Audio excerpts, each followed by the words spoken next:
Avant Beyoncé, avant Whitney Houston, la première icône noire, c'est Joséphine Baker. Joséphine Baker, première icône noire.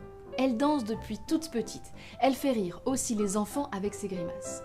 Mais Joséphine Baker n'a qu'une envie, quitter les États-Unis, quitter la ségrégation entre les Noirs et les Blancs. Son rêve, c'est Paris. Paris où il n'y a pas de séparation. Mais au début, c'est pas vraiment la vie en rose. On propose à Joséphine Baker de danser pratiquement nue. Elle refuse, longtemps, puis accepte finalement de jouer le jeu. C'est de là que vient cette image de Joséphine Baker avec sa ceinture de banane. Franchement, c'est complètement raciste.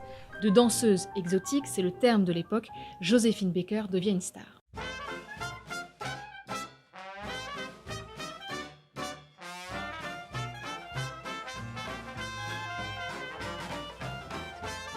Le public est conquis par son énergie, par sa façon de danser librement, par sa façon de chanter aussi, avec notamment cette chanson que tout le monde connaît, J'ai deux amours. J'ai deux amours. Enfin, vous voyez quoi. Joséphine Baker est connue dans le monde entier. Elle a des poupées à son effigie, elle a des produits de beauté à son nom, elle fait du cinéma notamment et joue avec Jean Gabin. Comme toutes les stars, Joséphine Baker fait des caprices. Elle a notamment ce guépard, Chiquita, qu'elle emmène partout. La scène, elle ne la quitte pas vraiment. Elle fait ses adieux, revient, refait ses adieux, enchaîne les tournées, surtout aussi pour payer ses dettes. Si mon village pourrait servir un jour de village. À 69 ans, Joséphine Baker remonte sur scène une toute dernière fois.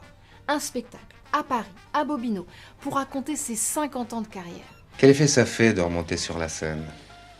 Bien, agréable, de pouvoir retrouver la famille.